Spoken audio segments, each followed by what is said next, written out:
How did the abolishment of the Fairness Doctrine influence broadcast deregulation?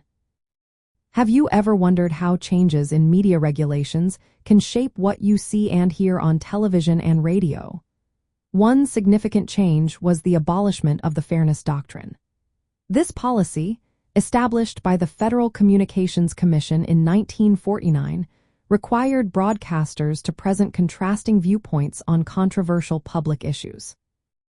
The idea was that, since broadcast frequencies were limited, the government needed to ensure balanced coverage in the public interest. Fast forward to the 1980s, and the media landscape had transformed. With more broadcast outlets available, the rationale for government intervention began to fade. In 1987, under the leadership of Federal Communications Commission Chairman Mark S. Fowler, the Fairness Doctrine was abolished. The Commission argued that this doctrine restricted broadcasters' First Amendment rights and limited free speech.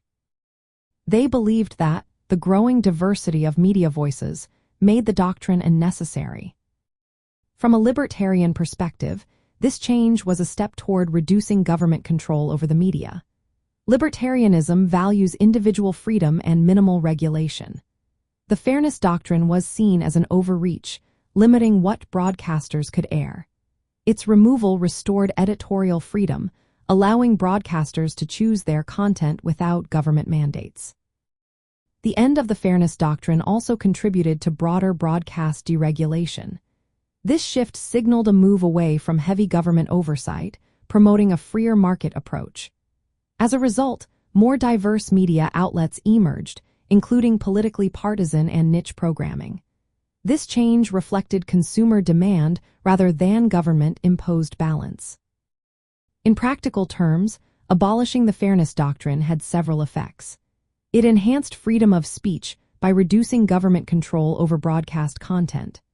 Broadcasters could now cater to specific audiences without worrying about regulatory penalties for not presenting opposing viewpoints. This led to a more pluralistic media environment driven by market forces. Moreover, the removal of the doctrine reduced the regulatory burden on broadcasters.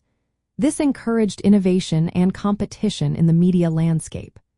Broadcasters gained more editorial independence, which increased the variety of programming available to audiences. Overall, the abolishment of the Fairness Doctrine was a significant development in broadcast deregulation.